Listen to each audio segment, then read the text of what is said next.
Buenas y bienvenidos. Soy el perro asalariado.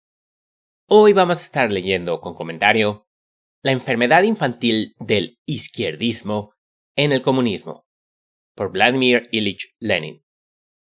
Este libro, escrito en 1920, es un libro que es bastante actual en lo que refiere a la organización, a las labores de organización que debemos tener nosotros como comunistas para tratar de tener participación política, para tratar de hacer participación política dentro de las masas y específicamente, qué no se tiene que hacer. Entonces, esto que escribe Lenin se lo escribe dirigido a camaradas que después del éxito de la Revolución Rusa en 1917, este libro es de 1920, empiezan a surgir partidos comunistas, partidos que ven lo que hicieron los soviéticos y dicen, podemos hacer eso, en diferentes países de Europa, en Alemania, en Holanda, en Inglaterra, específicamente de este libro. Entonces aquí Lenin los critica porque después de la Revolución Rusa surgen estos partidos y quieren emular a lo que hicieron los soviéticos en Rusia, pero las condiciones no son exactamente iguales y lo que critica Lenin es esta cosa que él llama el izquierdismo. Entonces, ¿qué es el izquierdismo? Es cuando los partidos comunistas rechazan involucrarse en la política, rechazan participar en lo que serían los parlamentos burgueses, rechazan trabajar con sindicatos, rechazan cualquier clase de compromiso, se aferran al purismo, pero estando desconectados de las masas. Y aquí Lenin los acusa, es una enfermedad infantil.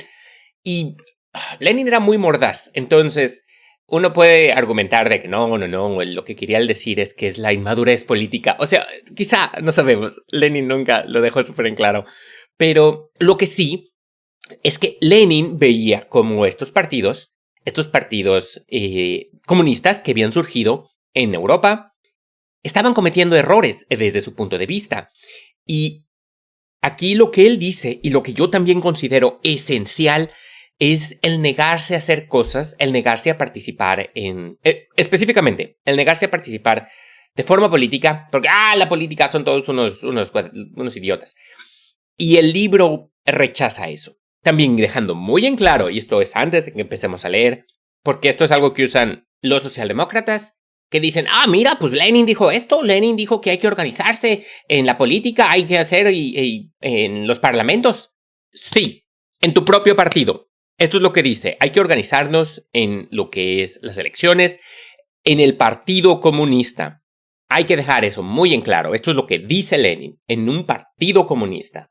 No estoy criticando absolutamente todos los socialdemócratas y todos sus esfuerzos y todo el poder de convencimiento que llegan a tener en la gente. Yo sé que es un proceso y como dije de Mamdani, obviamente ese tipo es una buena persona, no voy a hablar despectivo de él. Simplemente tenemos diferentes ideas, yo y él. Yo soy mucho más radical y siento que los tiempos actuales son para ser radical, pero él va a hacer que muchas personas jóvenes se interesen por la política, porque yo sé que yo no nací leyendo a Marx, y me tardó mucho tiempo para poder llegar a considerarme un marxista, un comunista, lo que soy yo. Y empecé tibio, empecé de poco a poco. Y me hubiera gustado empezar mucho antes, pero yo no tenía esa oportunidad. Y creo, al menos a mí, si me hubieran dicho, eres un tibio y no...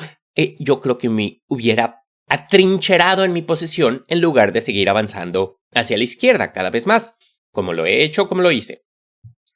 El caso.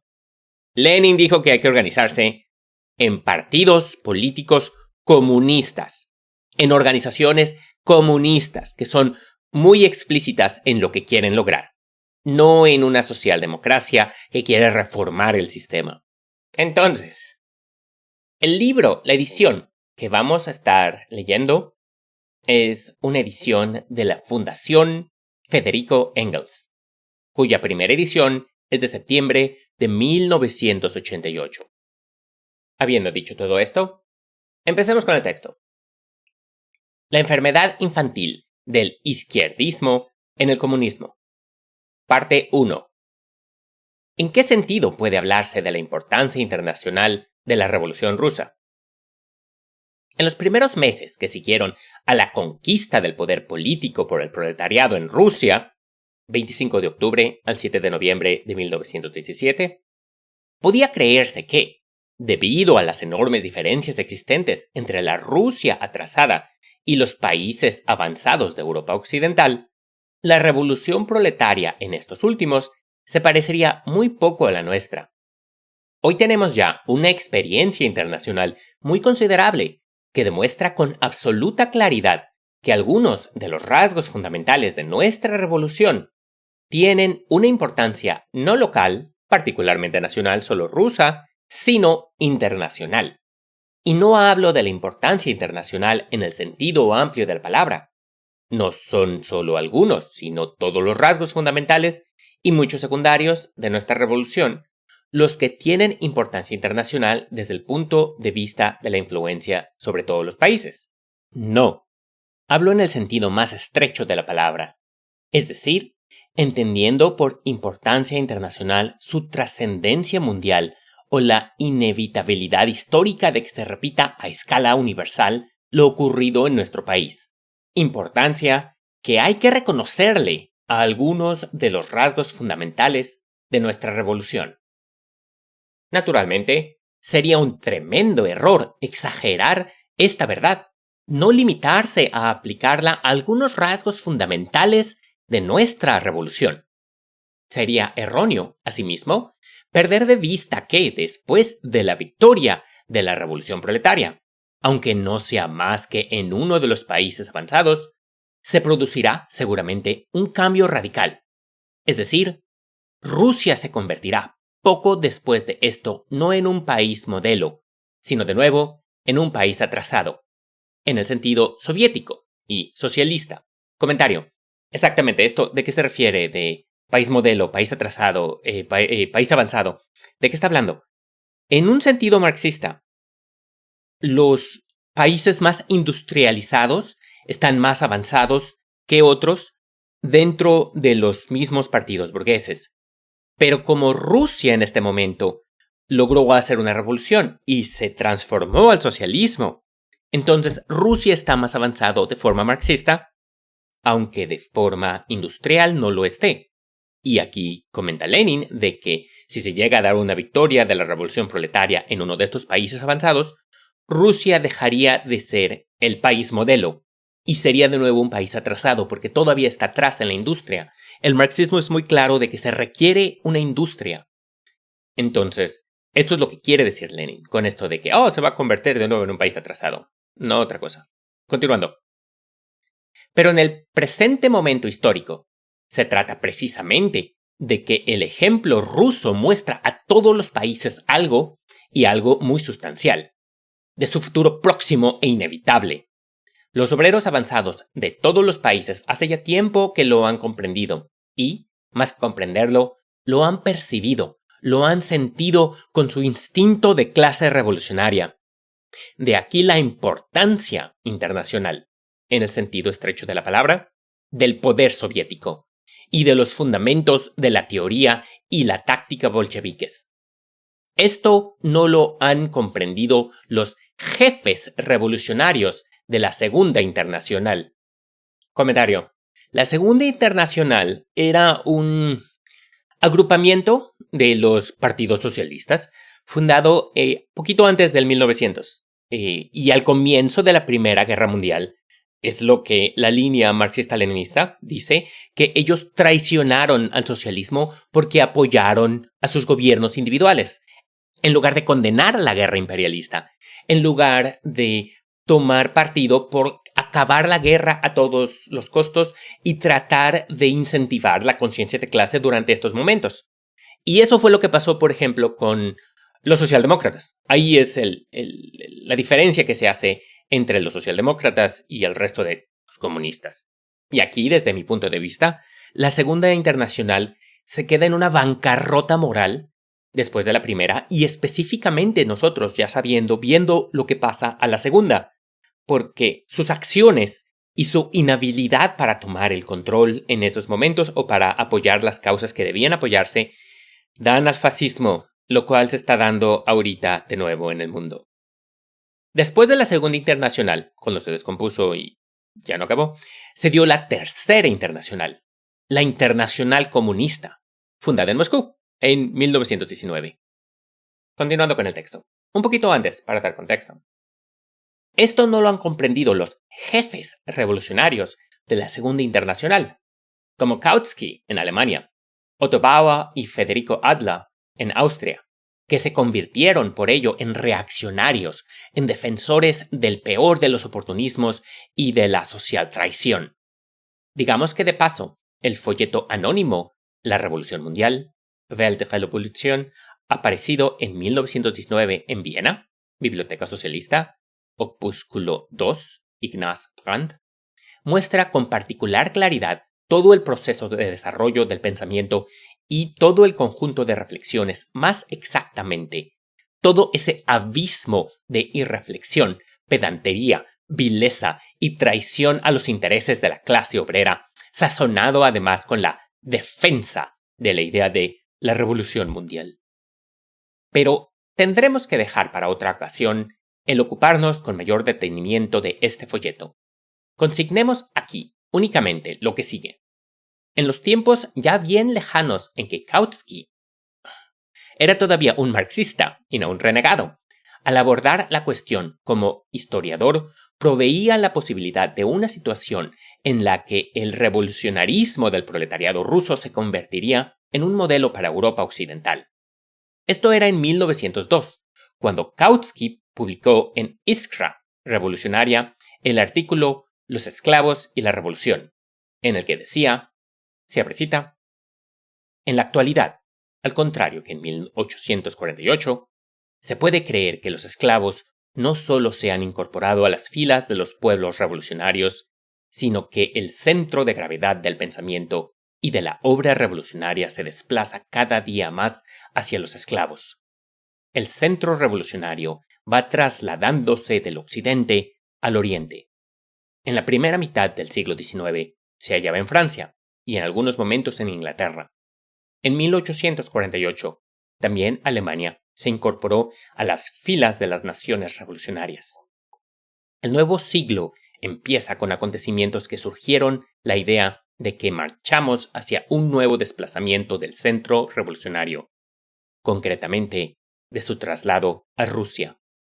Es posible que Rusia, que tanta iniciativa revolucionaria ha asimilado de Occidente, se halle hoy presta ella misma a servirle de fuente de energía revolucionaria. El creciente movimiento revolucionario ruso resultará, acaso, el medio más poderoso para sacudir ese espíritu de filisteísmo flácido y de politiquería, de pragmatismo mezquino que empieza a difundirse en nuestras filas y hará surgir de nuevo la llamada viva del anhelo de lucha y la fidelidad apasionada a nuestros grandes ideales. Hace ya mucho que Rusia ha dejado de ser, para Europa occidental, un simple reducto de la reacción y el absolutismo. En la actualidad ocurre, quizás, todo lo contrario. Europa occidental se convierte en el reducto de la reacción y del absolutismo en Rusia. Es posible que los revolucionarios rusos hubieran acabado hace ya mucho con el zar si no tuviesen que luchar al mismo tiempo contra el aliado de este, el capital europeo. Esperemos que esta vez consigan vencer a ambos enemigos y que la nueva Santa Alianza se derrumbará más pronto que sus predecesoras. Pero sea cual fuere el resultado de la lucha actual en Rusia, la sangre y los sufrimientos de los mártires que esta lucha engendrará, por desgracia más de lo necesario, no serán vanos, sino que abonarán los gérmenes de la revolución social en todo el mundo civilizado y los harán crecer de un modo más esplendoroso y rápido. En 1848, los esclavos eran una helada horrible que abrazaba las flores de la primavera popular. Es posible que ahora estén llamados a ser la tormenta que rompa el hielo de la reacción y traiga consigo irresistiblemente una nueva y feliz primavera para los pueblos. Iskra, número 18, 10 de marzo de 1902. Comentario. Iskra era un periódico que fundó Lenin. Continuando. No escribía mal Kautsky hace 18 años. Parte 2. Una de las condiciones fundamentales del éxito de los bolcheviques. Seguramente, hoy casi todo el mundo ve que los bolcheviques no se hubieran mantenido en el poder, no digo 2 años y medio, sino ni siquiera 2 meses y medio, sin la disciplina rigurosísima, verdaderamente férrea de nuestro partido, sin el apoyo total e incondicional que le presta toda la masa de la clase obrera, es decir, todo lo que ella tiene de consciente, honrado, abnegado, influyente y capaz de conducir tras de sí o de atraer a las capas atrasadas. La dictadura del proletariado es la guerra más abnegada y más implacable de la nueva clase contra un enemigo más poderoso, contra la burguesía, cuya resistencia se ve decuplicada por su derrocamiento, aunque no sea más que en un país, y cuya potencia consiste no solo en la fuerza del capital internacional, en la fuerza y la solidez de los vínculos internacionales de la burguesía, sino además en la fuerza de la costumbre, en la fuerza de la pequeña producción. Porque, por desgracia, queda todavía en el mundo muchísima pequeña producción, y la pequeña producción engendra capitalismo y burguesía constantemente, cada día, cada hora, de modo espontáneo y en masa. Por todos estos motivos, la dictadura del proletariado es necesaria y la victoria sobre la burguesía es imposible sin una guerra prolongada, tenaz, desesperada, a muerte. Una guerra que exige serenidad, disciplina, firmeza, inflexibilidad y una voluntad única. Comentario. Lenin era No suscribo la teoría del gran hombre, pero Lenin. Y lo que dice aquí, una vez que el capitalismo, que la burguesía se ve derrocada, aunque sea en un país, la resistencia de este enemigo, la resistencia de la burguesía se ve decuplicada. Y eso fue lo que pasó después de la Segunda Guerra Mundial. Eso sí fue de que la burguesía derrocada después de la Segunda Guerra Mundial, viendo que su plan original para destruir a los soviéticos no funcionó, tomó a su nueva base de operaciones en los Estados Unidos y con mucha pasión los Estados Unidos se dedicaron a aplastar, a sabotear, a meterse en todos lados, tirar bombas de forma inconmensurable. La gente no tiene concepto. Dice, ay no, es que la Unión Soviética era bien mala. ¿A quién bombardeó la Unión Soviética? ¿A qué país fue a bombardear civiles así, a hacer bombardeo de tapete? Y Estados Unidos te puede decir varios países en donde hicieron eso. Pero no, los soviéticos, no, el comunismo es bien malo, son asesinos. Continuando con el texto. Lo repito, la experiencia de la dictadura proletaria triunfante en Rusia ha mostrado de un modo palpable al que no sabe pensar o al que no ha tenido ocasión de reflexionar sobre este problema, que la centralización incondicional y la disciplina más severa del proletariado constituyen una de las condiciones fundamentales de la victoria sobre la burguesía. De esto se habla a menudo, pero no se reflexiona suficientemente, ni mucho menos, sobre lo que esto significa y en qué condiciones es posible. No convendría que las salutaciones entusiastas al poder de los soviets y a los bolcheviques se vieran acompañadas con mayor frecuencia del país más serio análisis de las causas que han permitido a los bolcheviques forjar la disciplina que necesita el proletariado revolucionario? El bolchevismo existe como corriente del pensamiento político y como partido político desde 1903. Solo la historia del bolchevismo en todo el periodo de su existencia puede explicar de un modo satisfactorio por qué el bolchevismo pudo forjar y mantener en las condiciones más difíciles la disciplina férrea necesaria para la victoria del proletariado. La primera pregunta que surge es la siguiente. ¿Cómo se mantiene la disciplina del Partido Revolucionario del Proletariado? ¿Cómo se comprueba? ¿Cómo se refuerza?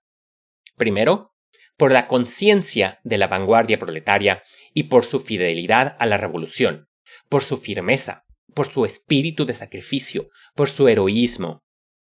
Segundo, por su capacidad de ligarse, de acercarse y, hasta cierto punto, si queréis, de fundirse con las más amplias masas trabajadoras.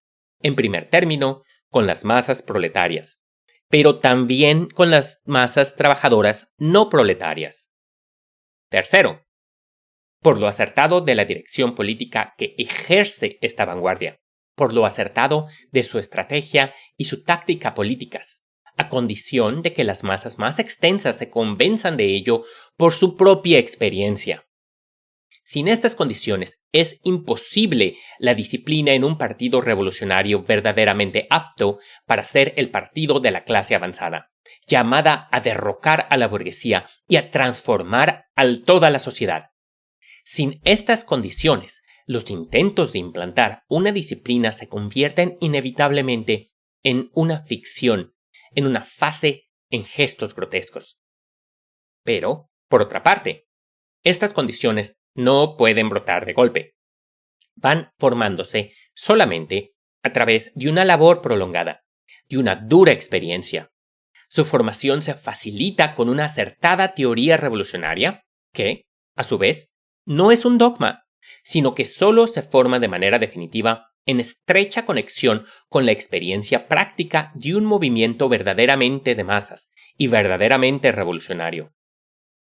Si el bolchevismo pudo elaborar y llevar a la práctica con éxito en los años 1917 a 1920, en condiciones de una gravedad inaudita, la centralización más severa y una disciplina férrea, ello se debe sencillamente a una serie de particularidades históricas de Rusia. De una parte, el bolchevismo surgió en 1903 sobre la más sólida base de la teoría del marxismo, y la justeza de esta teoría revolucionaria, y solo de esta, ha sido demostrada tanto por la experiencia internacional de todo el siglo XIX, como, en particular, por la experiencia de las desviaciones, los titubeos, los errores y los desengaños del pensamiento revolucionario en Rusia. En el transcurso de casi medio siglo, aproximadamente de 1840 a 1890, el pensamiento avanzado en Rusia, bajo el yugo del despotismo inaudito del zarismo salvaje y reaccionario, buscaba ávidamente una teoría revolucionaria justa, siguiendo con celo y con atención admirables cada última palabra de Europa y América en este terreno. Rusia hizo suya la única teoría revolucionaria justa, el marxismo.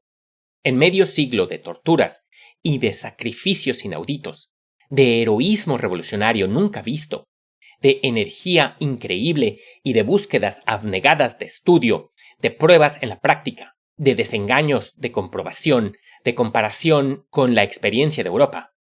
Gracias a la emigración provocada por el zarismo, la Rusia revolucionaria de la segunda mitad del siglo XIX contaba con una riqueza de relaciones internacionales y un conocimiento tan excelente de todas las formas y teorías del movimiento revolucionario mundial como ningún otro país. De otra parte, el bolchevismo, surgido sobre esta base teórica de granito, tuvo una historia práctica de 15 años, de 1903 a 1917, sin parangón en el mundo por su riqueza de experiencias. Pues ningún país, en el transcurso de estos 15 años, conoció ni siquiera aproximadamente una experiencia revolucionaria tan rica, una rapidez y una variedad tales en la sucesión de las distintas formas del movimiento legal e ilegal, pacífico y tormentoso, clandestino y abierto, de propaganda en los círculos y entre las masas, parlamentario y terrorista. En ningún país estuvo concentrada en tan breve periodo de tiempo semejante variedad de formas, de matices, de métodos de lucha de todas las clases de la sociedad contemporánea. Lucha que, además, como consecuencia del atraso del país y del peso del yugo zarista, mandaba con singular rapidez y asimilaba con particular ansiedad y eficacia la última palabra de la experiencia política americana y europea. Parte 3. Las etapas principales de la historia del bolchevismo. Años de preparación de la revolución. 1903-1905. Presagios de gran tormenta por doquier. Fermentación y preparativos en todas las clases. En el extranjero, la prensa de la emigración plantea teóricamente todas las cuestiones esenciales de la revolución. Con una lucha encarnizada de concepciones programáticas y tácticas, los representantes de las tres clases fundamentales de las tres corrientes políticas principales, la liberal burguesa, la democrático pequeño burguesa, encubierta con las etiquetas de las tendencias socialdemócrata y socialrevolucionaria, y la proletaria revolucionaria, anuncian y preparan la futura lucha de clases abierta. Todas las cuestiones que motivaron la lucha armada de las masas en 1905 a 1907 y en 1917 a 1920 pueden y deben verse en forma embrionaria en la prensa de aquella época. Naturalmente, entre estas tres tendencias principales hay todas las formaciones intermedias, transitorias, híbridas que se quiera. Más exactamente, en la lucha entre los órganos de prensa, los partidos, las fracciones y los grupos van cristalizándose las tendencias ideológicas y políticas realmente clasistas. Las clases se forjan un arma ideológica y política adecuada para las batallas futuras. Años de revolución. 1905 a 1907. Todas las clases actúan abiertamente. Todas las concepciones programáticas y tácticas son contrastadas por la acción de las masas. Lucha huelguística sin precedente en el mundo por su amplitud y dureza. Transformación de la huelga económica en política y de la huelga política en insurrección. Comprobación práctica de las relaciones existentes entre el proletariado dirigente y los campesinos dirigidos, vacilantes e inestables. Nacimiento, en el desarrollo espontáneo de la lucha, de la forma soviética de organización. Las disputas de aquel entonces sobre el papel de los soviets son un anticipo de la gran lucha de 1917 a 1920. La sucesión de las formas de lucha parlamentarias y no parlamentarias, de la táctica de boicot de un parlamentarismo y de participación en el mismo, y de las formas legales e ilegales de lucha, así como sus relaciones recíprocas y los vínculos existentes entre ellas, se distinguen por una asombrosa riqueza de contenido. Desde el punto de vista del aprendizaje de los fundamentos de la ciencia política, por las masas y los jefes, por las clases y los partidos, cada mes de este periodo equivale a un año de desarrollo pacífico y constitucional. Sin el ensayo general de 1905, la victoria de la Revolución de Octubre de 1917 hubiera sido imposible. Años de reacción. 1907 a 1910. El zarismo ha triunfado. Han sido aplastados todos los partidos revolucionarios y de oposición. Abatimiento, desmoralización, escisiones, dispersión, apostasías, pornografía en vez de política, reforzamiento de la tendencia al idealismo filosófico, misticismo como disfraz de un estado de espíritu contrarrevolucionario. Pero al mismo tiempo, justamente, la gran derrota da a los partidos revolucionarios y a la clase revolucionaria una verdadera lección en extremo provechosa. Una lección de dialéctica histórica, de comprensión, destreza y arte para librar la lucha política. Los amigos se conocen en la desgracia. Los ejércitos derrotados pasan por una buena escuela. El zarismo victorioso se ve obligado a destruir apresuradamente los restos del modo de vida preburgués, patriarcal en Rusia. El desarrollo burgués del país progresa con rapidez notable. Las ilusiones al margen y por encima de las clases las ilusiones sobre la posibilidad de evitar el capitalismo se desvanecen. La lucha de clases se manifiesta de un modo absolutamente nuevo y con mayor relieve. Los partidos revolucionarios deben completar su instrucción. Han aprendido a desplegar la ofensiva. Ahora deben comprender que esta ciencia hay que completarla con la de saber replegarse acertadamente. Hay que comprender, y la clase revolucionaria aprende a comprenderlo por su propia y amarga experiencia, que no se puede triunfar sin saber desplegar la ofensiva y retirarse con acierto. De todos los partidos revolucionarios y de oposición derrotados, fueron los bolcheviques quienes se replegaron con mayor orden, con menos quebranto de su ejército, conservando su mejor núcleo central, con las escisiones menos profundas e irreparables, con menos desmoralización, con mayor capacidad para reanudar la acción de un modo más amplio, acertado y enérgico.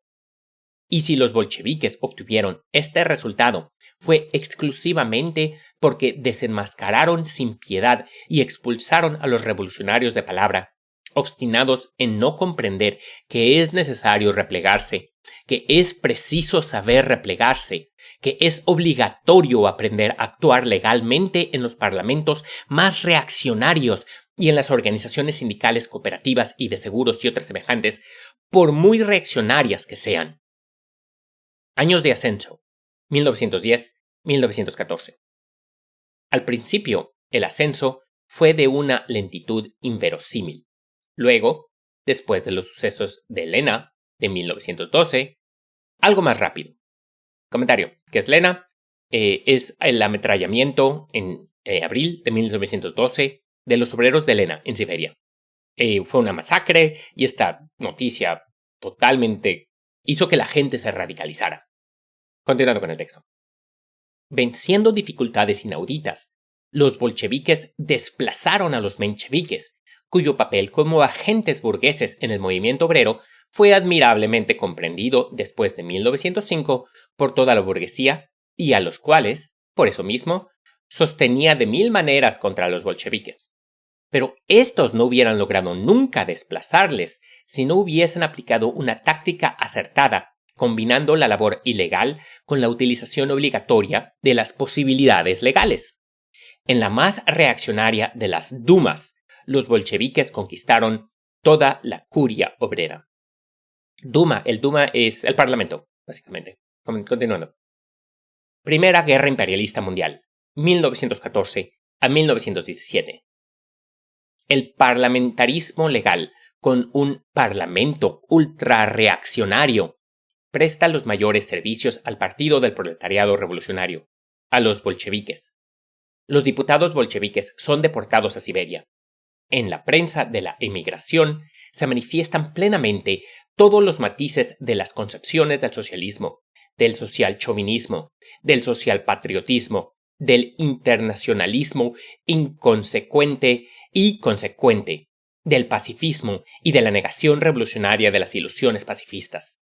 Las eminencias estúpidas y los vejestorios de la Segunda Internacional, que fruncían el ceño con desdén y soberbia ante la abundancia de fracciones en el socialismo ruso y ante la lucha encarnizada de éstas entre sí, fueron incapaces, cuando la guerra suprimió en todos los países adelantados la cacareada legalidad de organizar, aunque no fuera más que aproximadamente un intercambio libre y legal de ideas y una elaboración libre y legal de concepciones justas, semejantes al que organizaron los revolucionarios rusos en Suiza y otros países. A ello se debe precisamente que los socialpatriotas descarados y los kautskianos de todos los países hayan resultado los peores traidores del proletariado. Y si el bolchevismo pudo triunfar en 1917 a 1920, una de las causas fundamentales de esta victoria consiste en que ya desde finales de 1914 desenmascaró sin piedad la villanía, la infamia y la abyección del socialchauvinismo y del kautskismo, al cual corresponden el longuetismo en Francia, las ideas de los jefes del Partido Laborista Independiente y de los Fabianos en Inglaterra, de Turati en Italia, etc., y en que las masas se fueron convenciendo después cada vez más por experiencia propia de que las concepciones de los bolcheviques eran justas. Segunda Revolución Rusa, febrero-octubre de 1917.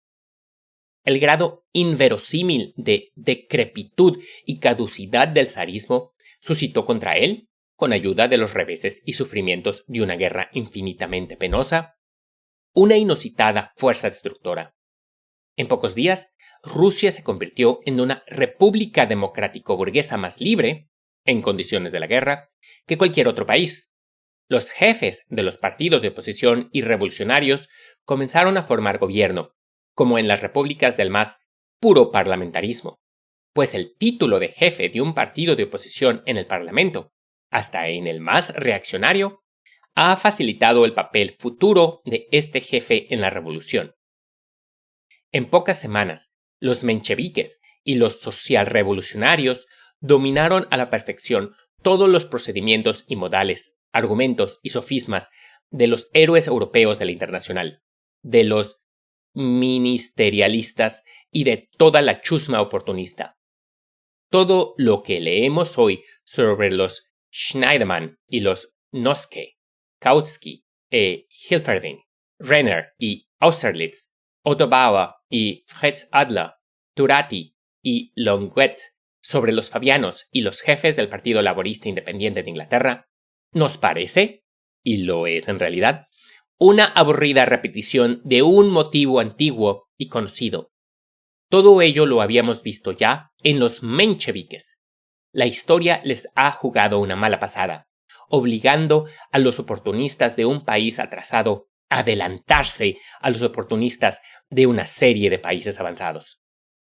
Si todos los héroes de la Segunda Internacional han fracasado y se han cubierto de oprobio en la cuestión del papel e importancia de los soviets y del poder soviético, si se han cubierto de ignominia con particular brillantez y se han embrollado en esta cuestión los jefes de los tres grandes partidos que se han separado actualmente de la Segunda Internacional, el Partido Socialdemócrata Independiente de Alemania, el Partido Longuetista de Francia y el Partido Laborista Independiente de Inglaterra, si todos ellos han resultado esclavos de los prejuicios de la democracia pequeño burguesa, exactamente al modo de los pequeños burgueses de 1848 que se llamaban socialdemócratas, también es cierto que todo eso lo hemos visto ya en el ejemplo de los mencheviques. La historia ha hecho esta jugarreta. Los soviets nacieron en Rusia en 1905.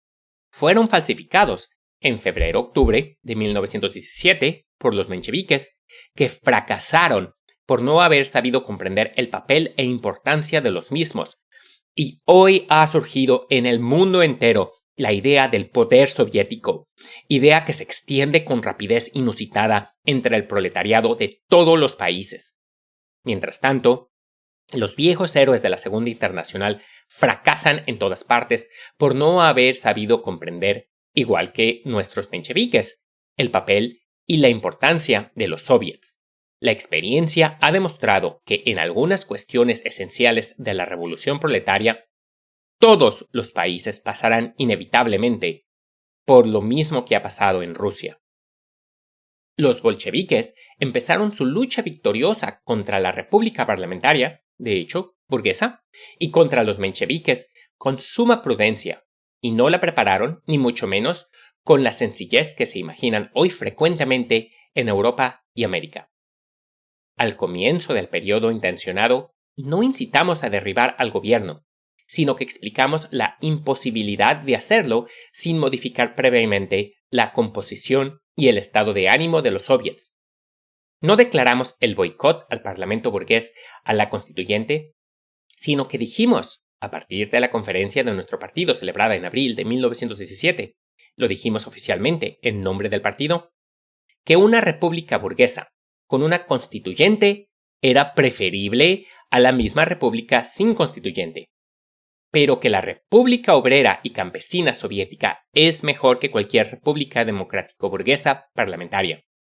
Sin esta preparación prudente, minuciosa, circunspecta y prolongada, no hubiésemos podido alcanzar ni mantener la victoria de octubre de 1917. Parte 4. En lucha contra qué enemigos en el seno del movimiento obrero ha podido crecer, fortalecerse y templarse el bolchevismo. En primer lugar, y sobre todo, en lucha contra el oportunismo, que en 1914 se transformó definitivamente en socialchauvinismo y se pasó para siempre a la burguesía contra el proletariado. Esto era, naturalmente, el principal enemigo del bolchevismo en el seno del movimiento obrero y sigue siéndolo a escala mundial. El bolchevismo ha prestado y presta a este enemigo la mayor atención. Este aspecto de la actividad de los bolcheviques es conocido ya bastante bien en el extranjero. Comentario. Socialchauvinismo. ¿Qué es un chauvinista? Un chauvinista es alguien que toma partido, que toma preferencia, que se alía con su nación antes que con otra cosa. Entonces es alguien que no está dispuesto a tener alguna victoria obrera si eso daña, si eso perjudica a su nación, a su país. Eso es un chauvinista. Y aquí Lenin está comentando también los socialchauvinistas. Se refiere a los socialdemócratas, a las personas, a los partidos, los movimientos que tratan de trabajar dentro de su propio país con reformas y con la burguesía nacional. Continuando con el texto. Distinta es la situación en lo que se refiere a otro enemigo del bolchevismo en el seno del movimiento obrero. En el extranjero se sabe todavía, de un modo muy insuficiente, que el bolchevismo ha crecido, se ha formado y se ha templado en largos años de lucha contra el revolucionarismo pequeño burgués, parecido al anarquismo, o que ha tomado algo de él, y que se aparta en todo lo esencial de las condiciones y exigencias de una consecuente lucha de clase del proletariado. Para los marxistas, está plenamente establecido desde el punto de vista teórico, y la experiencia de todas las revoluciones y movimientos revolucionarios de Europa lo confirma por entero, que el pequeño propietario, el pequeño patrón, tipo social que en muchos países europeos está muy difundido y tiene carácter de masas, que sufre bajo el capitalismo una presión continua y muy a menudo un empeoramiento increíblemente brusco y rápido de sus condiciones de existencia y la ruina, cae con facilidad en el ultrarrevolucionarismo, pero es incapaz de manifestar serenidad, espíritu de organización, disciplina y firmeza. El pequeño burgués enfurecido por los horrores del capitalismo es, como el anarquismo, un fenómeno social propio de todos los países capitalistas. Comentario. El pequeño burgués enfurecido o ese tipo de actitud, persona corriente, desemboca en el fascismo. Y esto es algo que no se sabía en ese entonces, pero se sabe ahora. Acérquense a sus amigos pequeños burgueses que están enfurecidos. No es demasiado tarde. Díganles, oye, ¿estás bien, amigo? Continuando con el texto. Son del dominio público la inconstancia de estas veleidades revolucionarias, su esterilidad y la facilidad con que se transforma rápidamente en sumisión, en apatía, en fantasías, incluso en un entusiasmo furioso por tal o cual corriente burguesa de moda. Pero el reconocimiento teórico abstracto de semejantes verdades no es suficiente, en modo alguno, para poner a un partido revolucionario al abrigo de los viejos errores que se producen siempre por motivos inesperados. Con una ligera variación de forma, con una apariencia o un contorno antes no vistos en una situación original, más o menos original. El anarquismo ha sido a menudo una especie de expiración de los pecados oportunistas del movimiento obrero. Estas dos anomalías se complementaban mutuamente. Y si el anarquismo ejerció en Rusia una influencia relativamente insignificante en las dos revoluciones, 1905-1917, y durante su preparación, a pesar de que la población pequeño burguesa era aquí más numerosa que en los países europeos, ello se debe, en parte, sin duda alguna, al bolchevismo, que siempre luchó de modo más despiadado e irreconciliable contra el oportunismo. Digo en parte porque lo que más contribuyó a debilitar el anarquismo en Rusia fue la posibilidad que tuvo en el pasado, en la década de los 70 del siglo XIX, de adquirir un desarrollo extraordinario y de revelar hasta el fondo su carácter falso y su incapacidad para servir como teoría dirigente de la clase revolucionaria. Al surgir en 1903, el bolchevismo heredó la tradición de lucha implacable contra el revolucionarismo pequeño burgués, semi-anarquista o capaz de coquetear con el anarquismo. Tradición que había existido siempre en la socialdemocracia revolucionaria y que se consolidó particularmente en nuestro país en 1900, cuando se sentaron las bases del Partido de Masas del Proletariado Revolucionario de Rusia. El bolchevismo hizo suya y continuó la lucha contra el partido que más fielmente expresaba las tendencias del revolucionarismo pequeño burgués, es decir, el partido de los socialistas revolucionarios, en 3 puntos principales. En primer lugar, este partido, que rechazaba el marxismo, no quería comprender obstinadamente, tal vez fuera más justo decir que no podía comprender, la necesidad de tener en cuenta con estricta objetividad las fuerzas de clase y sus relaciones mutuas antes de emprender cualquier acción política.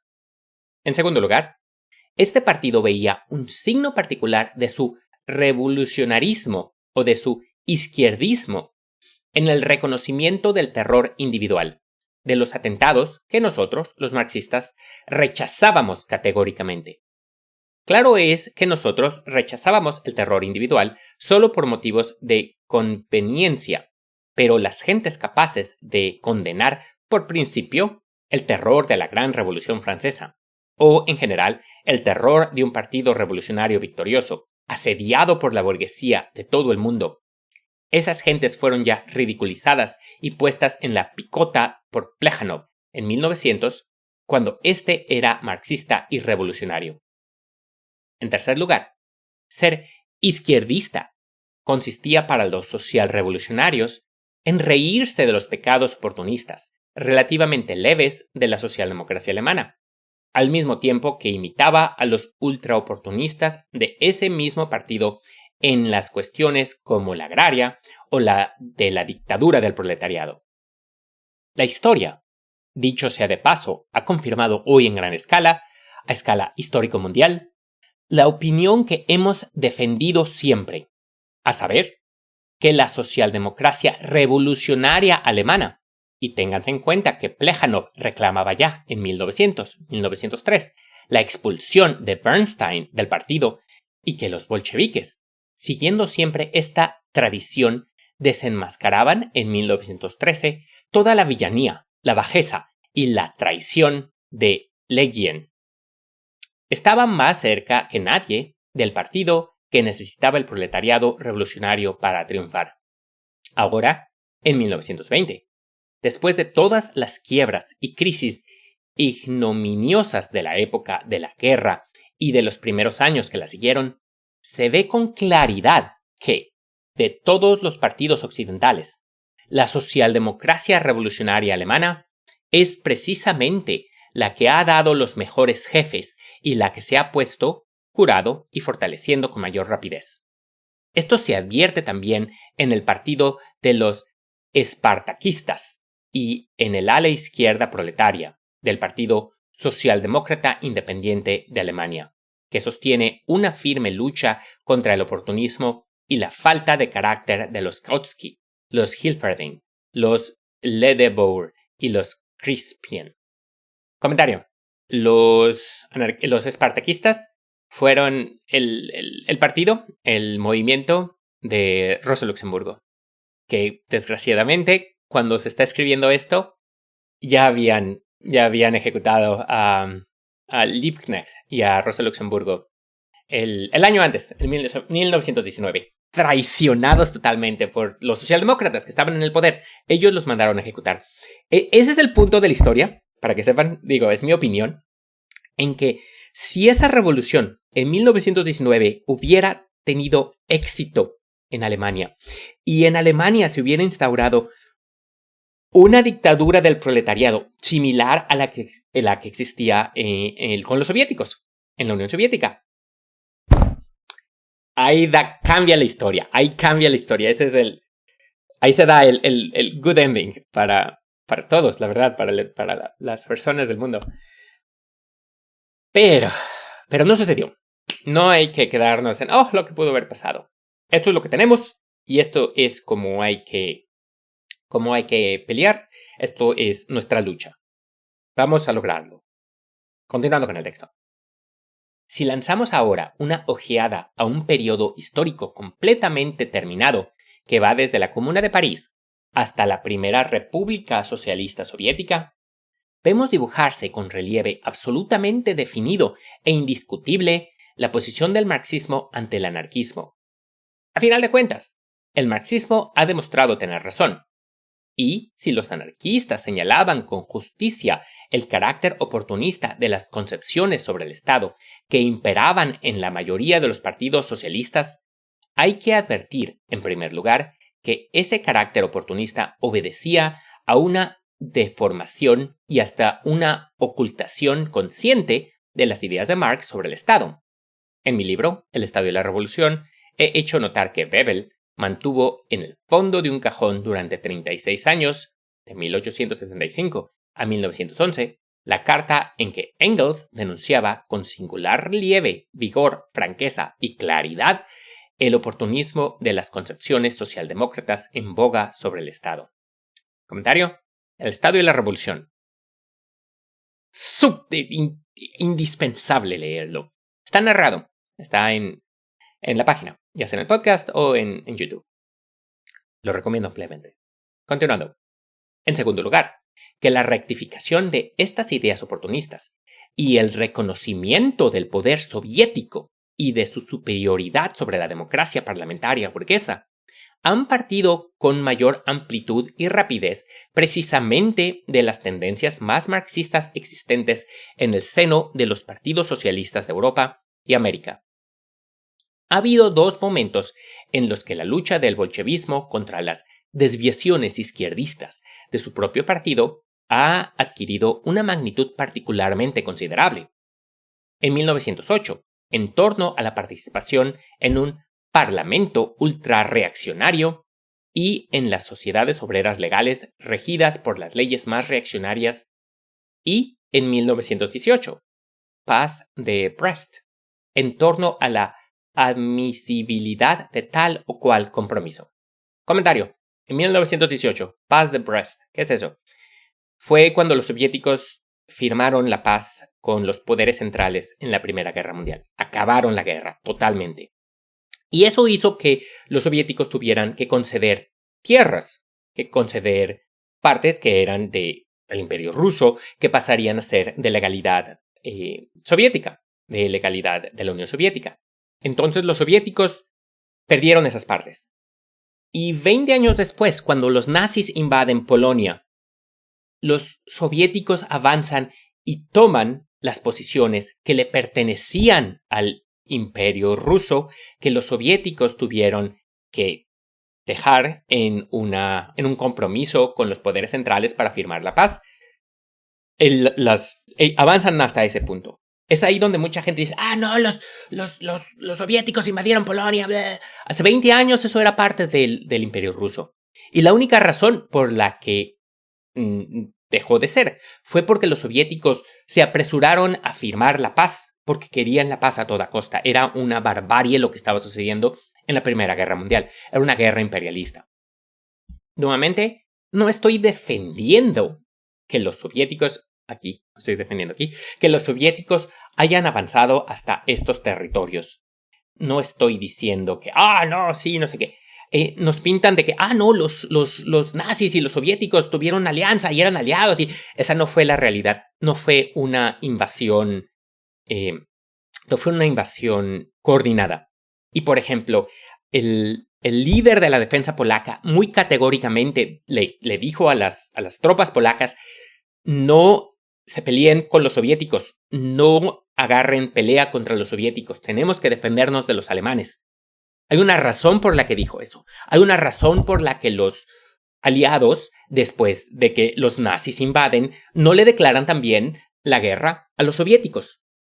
El Reino Unido y Francia declaran la guerra continuamente 2 días, 3 días después de la invasión alemana a Alemania. Y 2 semanas después, cuando los soviéticos avanzan a tomar posiciones defensivas, los aliados, Francia y el Reino Unido, no declaran la guerra a la Unión Soviética.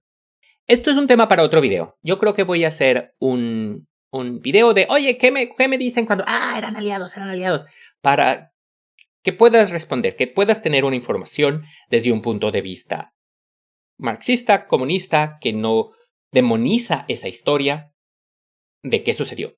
Nuevamente, no estoy defendiendo, eran otros tiempos, ciertamente, donde había más tomar territorio a través de una consideración militar, de presionar tus fronteras y todo, era algo totalmente diferente. Entonces, pero hay que entender el periodo histórico donde esto sucede. Continuando con el texto.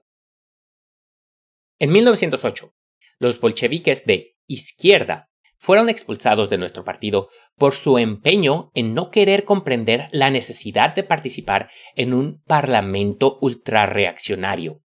Los izquierdistas, entre los que había muchos excelentes revolucionarios que fueron después, y siguen siendo, honrosamente miembros del Partido Comunista, se apoyaban sobre todo en la feliz experiencia del boicot en 1905, cuando el zar anunció en agosto de 1905 la convocatoria de un parlamento consultivo. Los bolcheviques, contra todos los partidos de oposición y contra los mencheviques, declararon el boicot a este parlamento, que fue barrido, en efecto, por la Revolución de Octubre de 1905.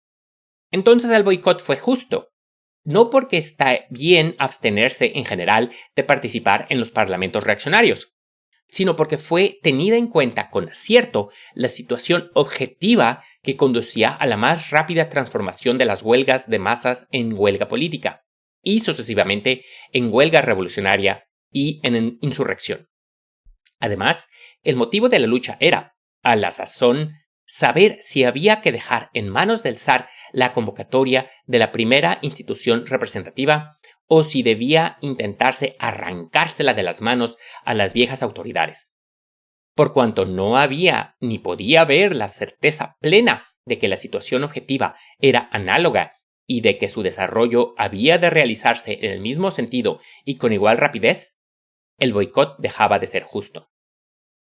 El boicot de los bolcheviques al Parlamento en 1905 enriqueció al proletariado revolucionario con una experiencia política extraordinariamente preciosa, mostrando que, en la combinación de las formas legales e ilegales, parlamentarias y extraparlamentarias de la lucha, es, a veces, conveniente y hasta obligado saber renunciar a las formas parlamentarias. Pero transportar ciegamente, por simple imitación, sin un espíritu crítico, esta experiencia a otras condiciones, a otra situación, es el mayor de los errores. Lo que constituyó ya un error, aunque no grande y fácilmente corregible, fue el boicot de los bolcheviques a la Duma en 1906. Aquí en Fácilmente Corregible hay un comentario, aquí abajo, un pie de página que dice: de la política y de los partidos se puede decir, con variantes correspondientes, lo mismo que de los individuos.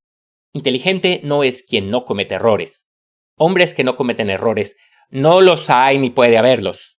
Inteligente es quien comete errores que no son muy graves y sabe corregirlos bien y pronto. Continuando con el texto. Fueron errores mucho más serios y difícilmente reparables los boicots de 1907, 1908 y años sucesivos. Pues por una parte, no había que esperar que volviera a levantarse con mucha rapidez la ola revolucionaria y se transformara en insurrección. Y, por otra, el conjunto de la situación histórica creada por la renovación de la monarquía burguesa dictaba la necesidad de combinar el trabajo legal con el ilegal. Hoy, cuando se considera de manera retrospectiva este periodo histórico terminado por completo, cuyo enlace con los periodos posteriores se ha manifestado ya plenamente, se comprende con singular claridad que los bolcheviques no habrían podido conservar, y no digo ya afianzar, desarrollar y fortalecer, el núcleo sólido del Partido Revolucionario del Proletariado durante los años 1908-1914 si no hubiesen defendido en la más dura contienda la combinación obligatoria de las formas legales de lucha con las formas ilegales, la participación obligatoria en un parlamento ultrarreaccionario y en una serie de instituciones regidas por leyes reaccionarias, mutualidades, etc. En 1918, las cosas no llegaron a la escisión. Los comunistas, de izquierda, solo constituyeron entonces un grupo especial o fracción dentro de nuestro partido, y no por mucho tiempo. En el mismo año, los representantes más señalados del comunismo de izquierda, los camaradas Radek y Boharin, por ejemplo, reconocieron abiertamente su error. Les parecía que la paz de Brest era un compromiso con los imperialistas inaceptable por principio y funesto para el Partido del Proletariado Revolucionario. Se trataba, en efecto, de un compromiso con los imperialistas, pero precisamente de un compromiso de tal género que era obligatorio en tales circunstancias. Cuando oigo hoy, por ejemplo, a los socialrevolucionarios atacar la táctica seguida por nosotros al firmar la paz de Brest, o una observación como la que me hizo el camarada Lansbury en el curso de la conversación, cita, los jefes de nuestras trade uniones inglesas dicen que también pueden permitirse un compromiso, puesto que los bolcheviques se lo han permitido. Se cierra. Respondo habitualmente, ante todo, con una comparación sencilla y popular. Figuraos que el automóvil en que viajáis es detenido por unos bandidos armados. Les dais el dinero, el pasaporte, el revólver y el automóvil. Pero a cambio de ello os veis desembarazados de la agradable vecinidad de los bandidos. Se trata evidentemente de un compromiso. Do ut des. Te doy mi dinero, mis armas y mi automóvil para que me des la posibilidad de marcharme en paz. Pero difícilmente se encontraría un hombre cuerdo capaz de declarar que semejante compromiso es inadmisible desde el punto de vista de los principios, o denunciar al que lo ha concertado como cómplice de los bandidos, aunque estos, una vez dueños del automóvil y de las armas, puedan utilizarlos para nuevos pillajes. Nuestro compromiso con los bandidos del imperialismo alemán fue análogo a este. Pero cuando los mencheviques y los socialrevolucionarios en Rusia, los partidarios de Schneiderman y, en parte considerable, los kautskianos en Alemania, Otto Bauer y Friedrich Adler, sin hablar de los señores Renner y comparsa en Austria, los Renaudel, Longuet y compañía en Francia, los Fabianos, los independientes y los laboristas en Inglaterra, concentraron en 1914 a 1918 y en 1918 a 1920 con los bandidos de su propia burguesía y a veces de la burguesía aliada, compromisos dirigidos contra el proletariado revolucionario de su propio país. Esos señores obraron como cómplices de los bandidos. Comentario. Nuevamente, aquí estábamos en un punto en la historia cuando se dio la Revolución de Octubre, la Revolución bolchevique, en el que los socialdemócratas, si hubieran visto los éxitos que tuvieron los bolcheviques, los soviéticos, y hubieran dicho, hay que hacer lo mismo, hay que ir, ahorita es el momento, y hubieran dado apoyo total a lo que es el proletariado revolucionario, a este movimiento que quería no hacer una reforma, sino hacer una revolución, se hubiera dado otra historia. Se hubiera dado otra historia. Este era el punto de la historia en la que se pudo haber cambiado. De este modo, el fascismo no hubiera surgido del modo que surgió.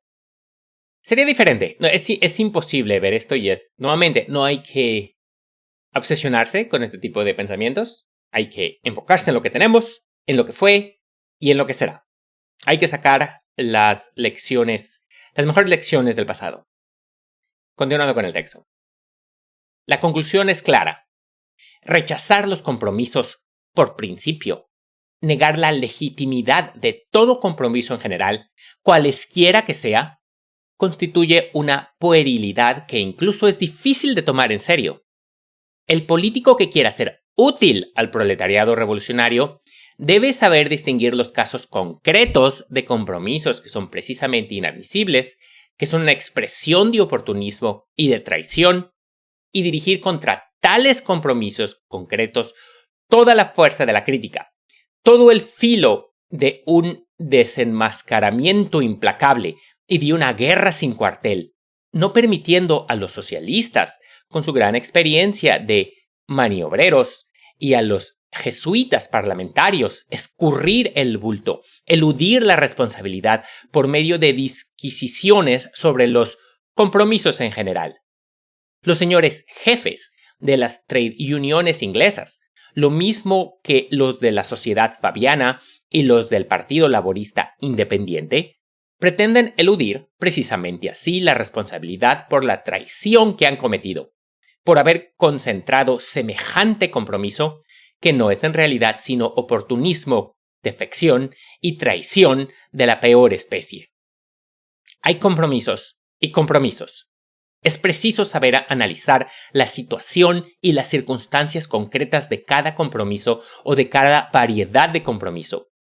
Debe aprenderse a distinguir al hombre que ha entregado a los bandidos su bolsa y sus armas para disminuir el mal causado por ellos y facilitar su captura y ejecución, del que da a los bandidos su bolsa y sus armas para participar en el reparto del botín.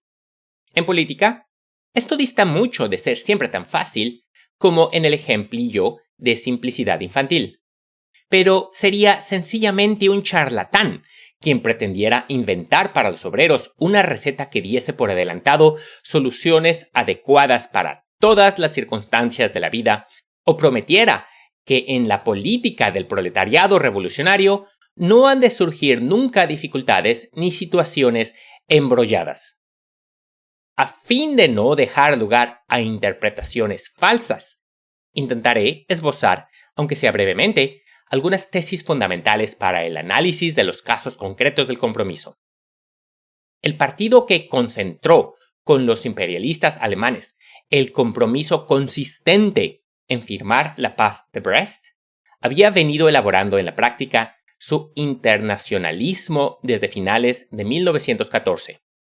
Dicho partido no temió proclamar la derrota de la monarquía zarista y estigmatizar la defensa de la patria en la guerra entre dos aves de rapiña imperialistas.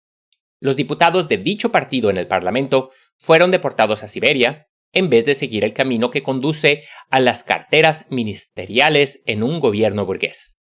La revolución, al derribar el zarismo y proclamar la República Democrática, sometió a este partido a una nueva gran prueba.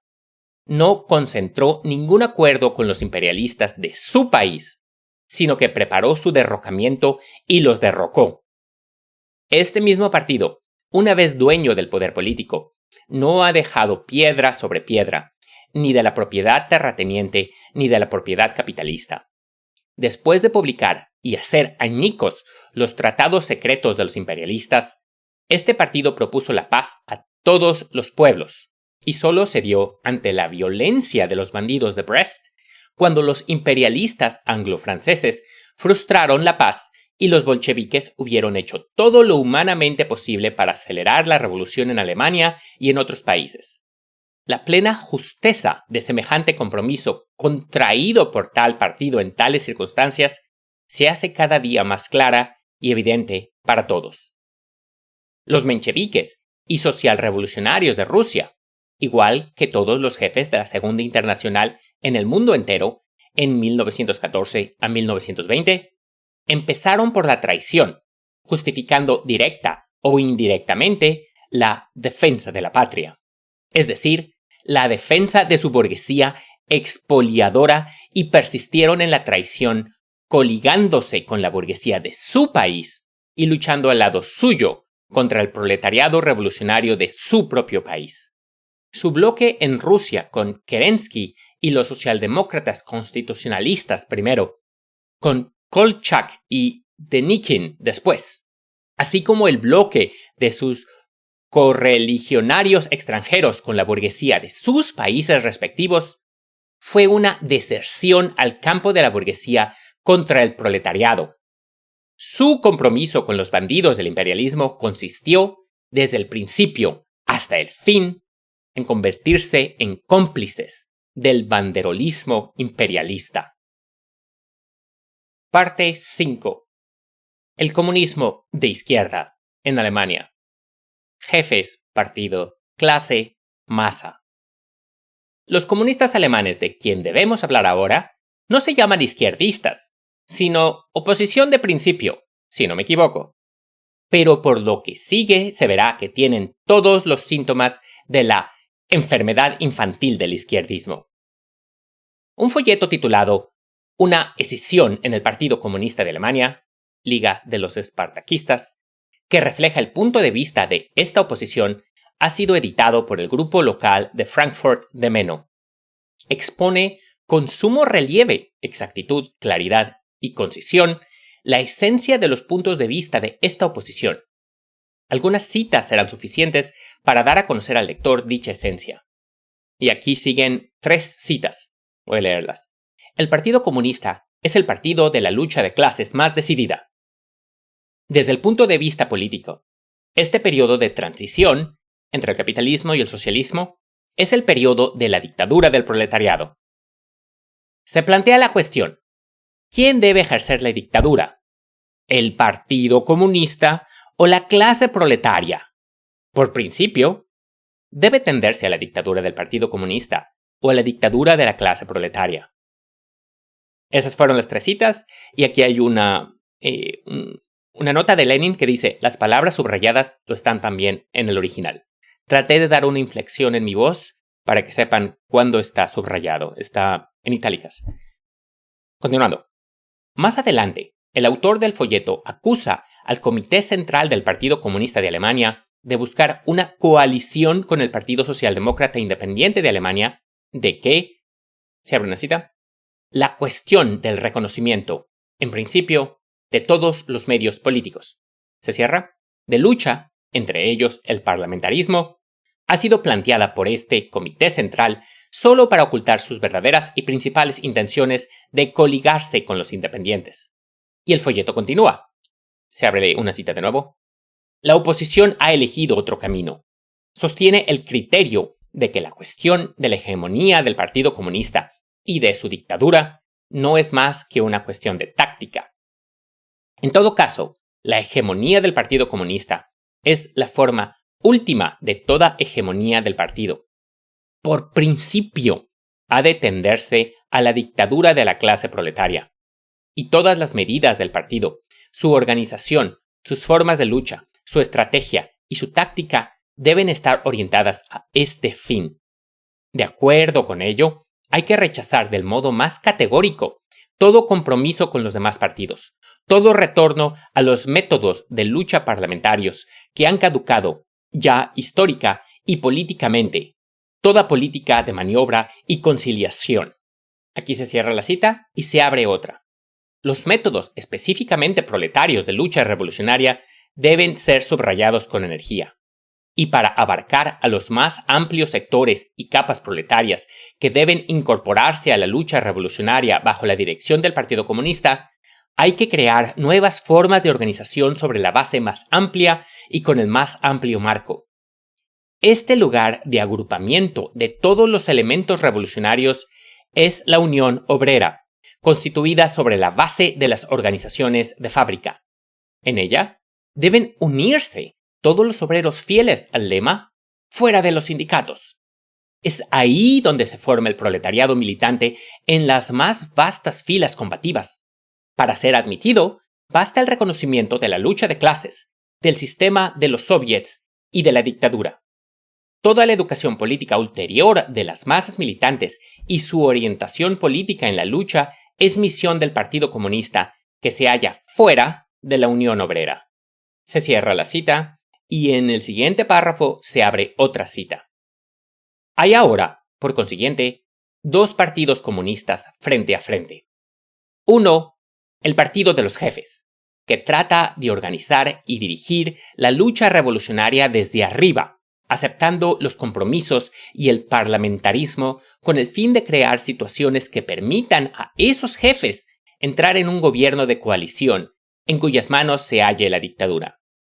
Otro, el Partido de las Masas, que espera el ascenso de la lucha revolucionaria desde abajo y conoce y aplica para esta lucha un solo método que conduce claramente al fin, rechazando todos los procedimientos parlamentarios y oportunistas. Este método único es el derrocamiento incondicional de la burguesía para implantar después la dictadura de clase del proletariado con el objetivo de instaurar el socialismo. Se cierra la cita, se abre otra cita en otro párrafo. De un lado, la dictadura de los jefes. De otro, la dictadura de las masas. Esa es nuestra consigna. Se cierra la cita. Y ya se acaban las citas y voy a dar un pequeño comentario. Esto es fundamentalmente lo que es el sindicalismo, lo que era... los proletarios. No debe de haber un partido que organice todo, que sean los jefes, porque nomás se corrompe el partido. Nomás se corrompe el espíritu revolucionario de las personas de arriba y se crea una camarilla y todo y bla bla. Lo cual tiene su fundamento, pero es la única forma que ha funcionado. Eso era lo que Rosa Luxemburgo, lo que esa vertiente, porque ellos eran los espartaquistas, estaban empujando de que el partido de vanguardia como tal está mal, de que no hay que organizar el gobierno proletario de esa manera, que los proletarios tienen que ser ellos mismos, se tienen que organizar diferentes grupos y los diferentes grupos tienen poder en las fábricas, en los sindicatos y ellos se triangulan entre sí mismos. Lo cual, nuevamente, tiene su ángulo, su razón y su lógica. Y siento que en este momento en la historia, en donde estamos en el 1920, del 1918 al 1920, el partido de vanguardia es ampliamente superior, porque algo que quizá los espartaquistas no tenían en cuenta es la reacción burguesa, la increíblemente dura reacción burguesa que da y aplasta los movimientos sindicales, los movimientos que quieren una mejor vida para la gente. ¿Por qué? Porque ellos sí están organizados detrás de un solo puño y se tiene que estar organizado detrás de otro para resistirlo. Al final del texto, yo creo que van a ser 3 partes lo que van a ser estas narraciones. Al final del texto voy a dar mis propias conclusiones, mis propias opiniones acerca de un par de cosas y esto en cuenta, estoy haciendo nota de ello, pero sí, efectivamente, es un vertiente. Y para mí esto, en lo personal, es una vertiente muy difícil pero me inclino al partido, porque nada más hay que ser muy disciplinados en el partido, porque tienen razón, también llega a haber una camarilla, llega a haber personas que nada más llegan a las altas esferas del partido y son no las personas que debieron de haber llegado a esas esferas, no las personas que realmente están comprometidas y pierden piso, pierden contacto con lo que realmente necesita la gente, con lo que realmente es el pueblo, y dejan de ser los verdaderos representantes. Pero hay formas para evitar eso. Mientras se tenga la presión de afuera, la presión afuera de este sistema, mientras que se tenga esa contradicción que viene de afuera del sistema, una presión que ejerce presión de externa para adentro, no se puede usar otros métodos. Yo no encuentro cómo se podrían usar otros métodos. Ninguna otra forma ha sobrevivido. Solo el marxismo-leninismo, partido de vanguardia. Continuando con el texto. Tales son las tesis esenciales que caracterizan el punto de vista de oposición en el Partido Comunista Alemán.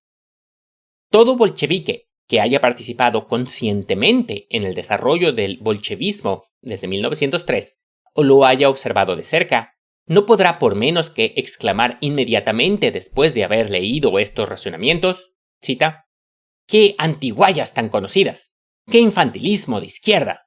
Se cierra. Pero examinemos más de cerca estos razonamientos.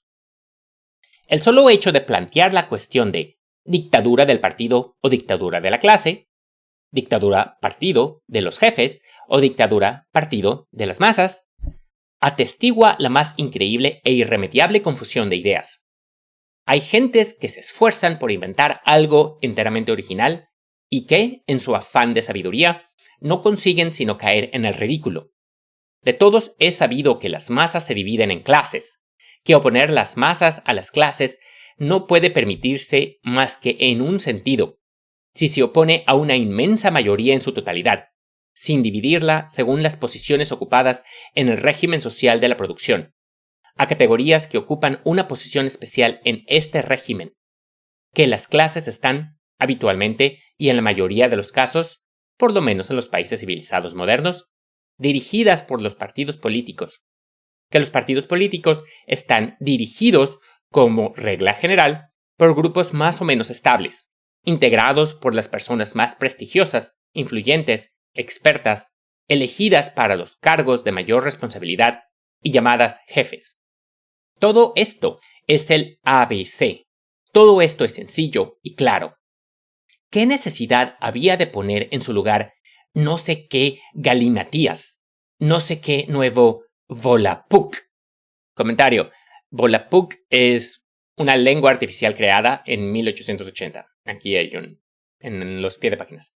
Continuando.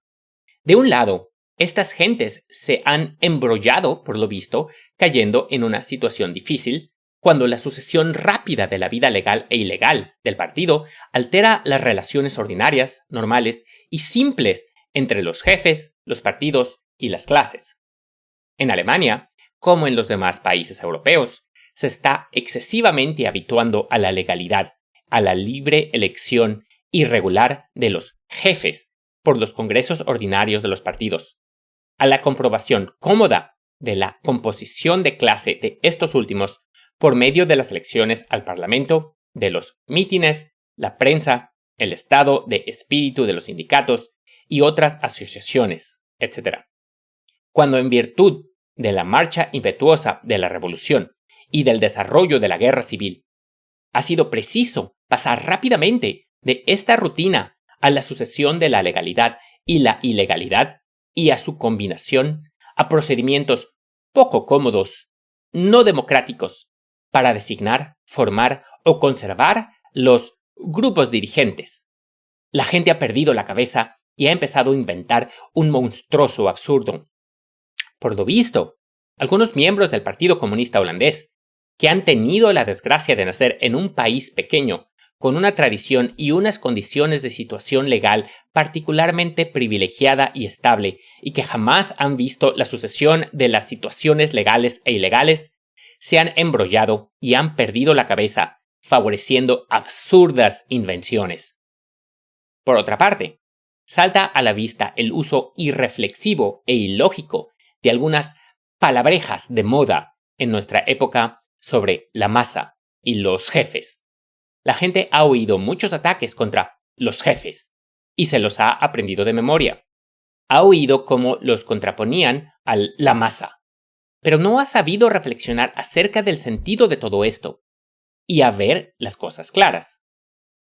Al final de la guerra imperialista y después de ella, en todos los países se ha manifestado con singular vivacidad y relieve el divorcio entre los jefes y la masa. La causa fundamental de este fenómeno fue explicada muchas veces por Marx y Engels de 1852 a 1892, tomando el ejemplo de Inglaterra. La situación monopolista de dicho país dio origen al nacimiento de una aristocracia obrera, oportunista, semi-pequeño burguesa, salida de la masa. Los jefes de esta aristocracia obrera se pasaban constantemente al campo de la burguesía que los mantenía de manera directa o indirecta. Marx se granjeó el odio que le honra de estos canallas por haberles tildado públicamente de traidores. El imperialismo moderno del siglo XX ha creado una situación privilegiada, monopolista, en favor de algunos países adelantados, y sobre este terreno ha surgido en todas partes, dentro de la Segunda Internacional, ese tipo de jefes traidores oportunistas socialchauvinistas que defienden los intereses de su corporación, de su reducida capa de aristocracia obrera. estos partidos oportunistas se han separado de las masas, es decir, de los sectores más vastos de trabajadores, de su mayoría, de los obreros peor retribuidos. La victoria del proletariado revolucionario es imposible sin luchar contra este mal, sin desenmascarar, poner en la picota y expulsar a los jefes oportunistas social traidores. Esa política es la que ha aplicado precisamente la Tercera Internacional. Pero llegar con este pretexto a contraponer, en términos generales, la dictadura de las masas a la dictadura de los jefes es un absurdo ridículo y una necedad.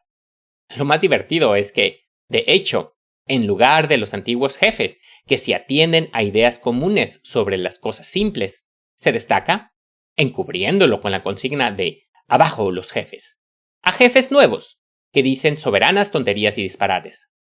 Tales son, en Alemania, Laufenberg, Polheim, Hohner, Carlos Schroeder, Federico Wendel y Carlos Ehrler. Aquí hay un comentario de Lenin, hay un pie de página que dice: en el Diario Obrero Comunista, número 32, Hamburgo, 7 de febrero de 1920, Ehrler dice en un artículo titulado La disolución del partido. Cita: la clase obrera no puede destruir el Estado burgués sin aniquilar la democracia burguesa, y no puede aniquilar la democracia burguesa sin destruir los partidos. Se cierra. Las cabezas más confusas de los sindicalistas y anarquistas latinos pueden sentirse satisfechas. Algunos alemanes de peso que, por lo visto, se consideran marxistas, con sus artículos en el citado periódico, Ehrler y Hohner demuestran con aplomo que se consideran marxistas sólidos, aunque dicen, de un modo singularmente ridículo, tonterías inverosímiles, manifestando así no comprender el ABC del marxismo, llegan a afirmar cosas absurdas por completo. El reconocimiento del marxismo no preserva por sí solo de los errores. Los rusos saben bien esto, porque el marxismo ha estado de moda, con harta frecuencia, en nuestro país. Este es un comentario de Lenin. Cuando dice latino, está hablando de los italianos, no de nosotros. Continuando con el texto. Las tentativas de este último de profundizar en la cuestión y proclamar en general la inutilidad y el carácter burgués de los partidos políticos representan tales columnas de Hércules de la estupidez que le dejan a uno estupefacto. ¿Cuán cierto es que un pequeño error puede llevar a otro monstruosamente grande si se insiste en él, si se profundiza para encontrarle justificación y si se intenta llevarlo hasta el fin? Negar la necesidad del partido y de la disciplina de partido. He ahí el resultado a que ha llegado la oposición. Y esto equivale a desarmar por completo al proletariado en provecho de la burguesía. Equivale precisamente a la dispersión, la inestabilidad, la incapacidad para dominarse, para unirse, para actuar de manera organizada. Defectos típicamente pequeño burgueses que, de ser indulgente con ellos, causan de modo inevitable la ruina de todo movimiento revolucionario del proletariado. Negar la necesidad del partido desde el punto de vista del comunismo es dar un salto desde la víspera de la bancarrota del capitalismo, en Alemania, no hasta la fase inferior o media del comunismo, sino hasta su fase superior. En Rusia, después de más de 2 años, tras el derrocamiento de la burguesía, estamos dando todavía los primeros pasos en la transición del capitalismo al socialismo o fase inferior del comunismo. Las clases siguen existiendo y existirán durante años en todas partes después de la conquista del poder por el proletariado. Es posible que en Inglaterra, donde no hay campesinos, pero existen sin embargo pequeños patronos, este plazo sea más corto. Suprimir las clases no solo significa expulsar a los terratenientes y a los capitalistas. Esto lo hemos hecho nosotros con relativa facilidad, sino también acabar con los pequeños productores de mercancías. Pero a estos no se les puede expulsar, no se les puede aplastar. Con ellos hay que convivir, y solo se puede y debe transformarlos, reeducarlos mediante una labor de organización muy larga, lenta y prudente. Voy a leer eso de nuevo. Suprimir las clases no solo significa expulsar a los terratenientes y los capitalistas, esto lo hemos hecho nosotros con relativa facilidad, sino también acabar con los pequeños productores de mercancías. Pero a estos no se les puede expulsar, no se les puede aplastar, con ellos hay que convivir, y solo se puede y debe transformarlos, reeducarlos, mediante una labor de organización muy larga, lenta y prudente. Estos pequeños productores cercan al proletariado por todas partes de elemento pequeño burgués, lo impregnan de este elemento, lo corrompen con él, provocan constantemente en el seno del proletariado recaídas de pusilanimidad pequeño burguesa, de atomización, de individualismo, de oscilaciones entre la exaltación y el abatimiento.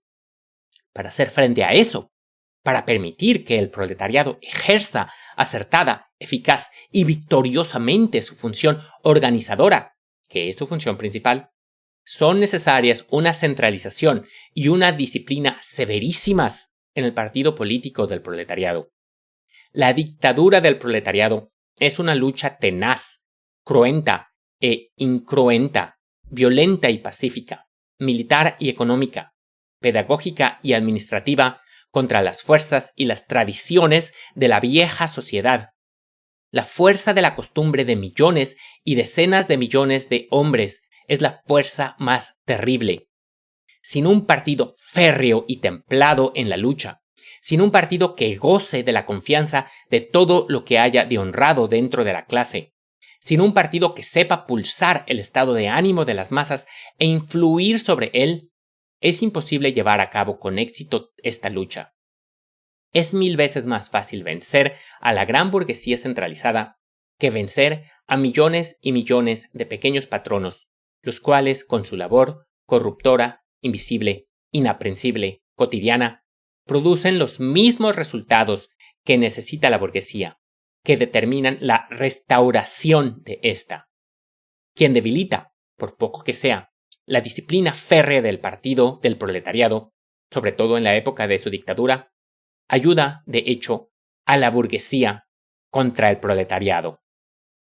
Al lado de la cuestión sobre los jefes, el partido, la clase y la masa, hay que plantear la cuestión de los sindicatos reaccionarios. Pero antes me permitiré hacer, a modo de conclusión, algunas observaciones fundadas en la experiencia de nuestro partido. En este, han existido siempre ataques contra la dictadura de los jefes. La primera vez que yo recuerde fue en 1895, cuando nuestro partido no existía aún formalmente, pero empezaba ya a constituirse en Petersburgo el grupo central que debía tomar en sus manos la dirección de los grupos de distrito. En el 9º Congreso de nuestro partido, abril de 1920, hubo una pequeña oposición que se pronunció a sí mismo contra la dictadura de los jefes, la oligarquía, etc. No hay, pues, nada de sorprendente, nada nuevo, nada alarmante en la enfermedad infantil del comunismo de izquierda entre los alemanes. Esta enfermedad transcurre sin peligro y una vez pasada el organismo incluso se fortalece. Por otra parte, la rápida sucesión del trabajo, legal e ilegal, que implica la necesidad de ocultar, de rodear de singular secreto precisamente al Estado Mayor, a los jefes, motivó a veces en nuestro país fenómenos profundamente peligrosos. El peor de ellos fue la entrada en 1912 en el Comité Central Bolchevique de un agente provocador, Malinovsky, que delató a decenas y decenas de los más excelentes y abnegados camaradas, haciendo que fueran condenados a trabajos forzados y acelerando la muerte de muchos de ellos. Si no causó más daño, fue porque habíamos establecido adecuadamente la correlación entre el trabajo legal e ilegal. Para ganarse nuestra confianza, Malinovsky, como miembro del Comité Central del Partido y diputado a la Duma, tuvo que ayudarnos a organizar la publicación de periódicos diarios legales que incluso bajo el zarismo supieron luchar contra el oportunismo de los mencheviques y predicar los principios fundamentales del bolchevismo con el necesario disimulo. Con una mano, Malinovsky mandaba al presidio y a la muerte a decenas y decenas de los mejores combatientes del bolchevismo, pero con otra se veía obligado a contribuir a la educación de decenas y decenas de millares de nuevos bolcheviques, por medio de la prensa legal. Este es un hecho sobre el que deberían reflexionar detenidamente los camaradas alemanes, y también los ingleses, los norteamericanos, los franceses y los italianos, que tienen planteada la tarea de aprender a realizar una labor revolucionaria de los sindicatos reaccionarios.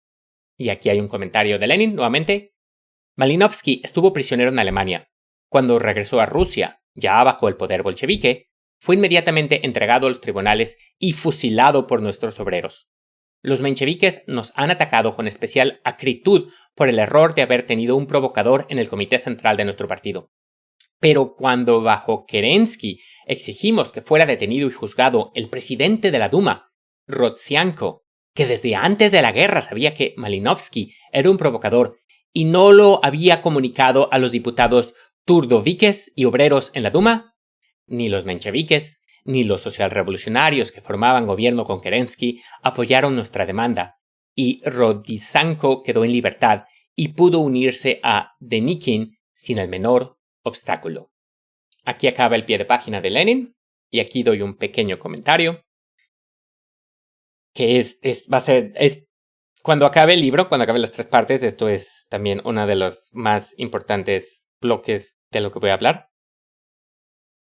Tenemos que saber que si el movimiento es lo suficientemente grande, nos van a infiltrar, van a querer meterse con nosotros y van a querer filtrar cosas desde adentro. Y puede ser alguien que empezó bien y empezó siendo honesto y empezó queriendo ser marxista y todo, bla, bla, pero entonces agarran a sus hijos, a su mamá, o los amenazan. Entonces se ve forzado a ese tipo de cosas. Es muy difícil.